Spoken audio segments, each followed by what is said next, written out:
if you're doing a study of the nude body, it is a study, observational study, and you're trying to get it as true as possible. There's so many studies that are going on, so you are trying to get a truth of it. It's not just that.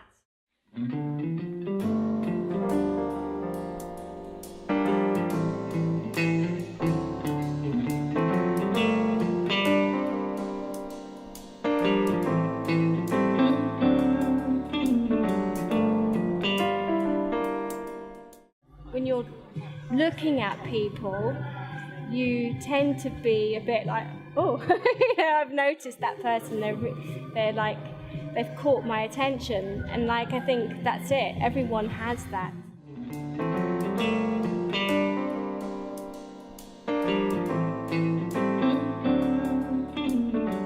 Life drawing is so important to learning how to paint or how to draw, because until you understand the human form without clothes, you can't possibly hope to draw it well, either the male or female body clothed. And there is an element of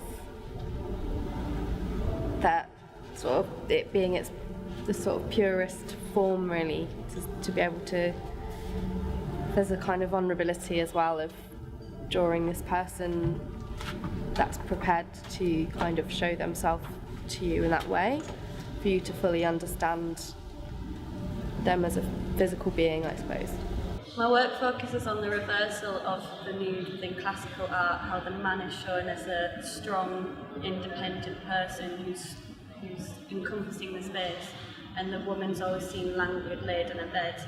My favourite aspect of drawing the nude is always the breasts, which I find they're very beautiful objects which usually are being covered over, and like things like nipples are seen to be sexualised, when really it's just a beautiful form with a function of biology, not sexual purpose. So it's nice to draw them in a way that isn't sexualised and having a delicate appreciation of the body.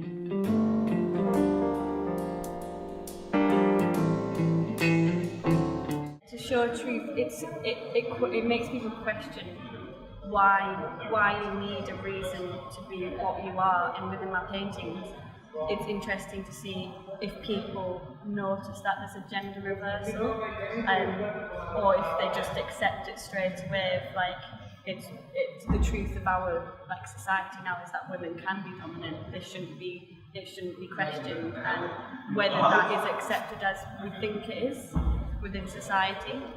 I think sometimes you want to be as realistic as possible, and other times you see something in the model that captures a part of your imagination where you try and maybe just follow the movement of your hands and not think it through too much, and not be too obsessed with realism, and sort of allow yourself to just see what happens, and then that thing that you produce will have a truth of its own. It's not a photograph, it's not going to be an exact representation of that person, but you've got to have the confidence to just let. I don't know how you try and work out what is truth in the drawing.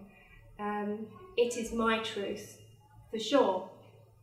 There's no avoiding that, because you make marks. It happens so quickly, that process, that you're not making a decision about what's always the truth you want to reveal. And when you have very little amount of time, it just captures not just the model at that moment, it captures you.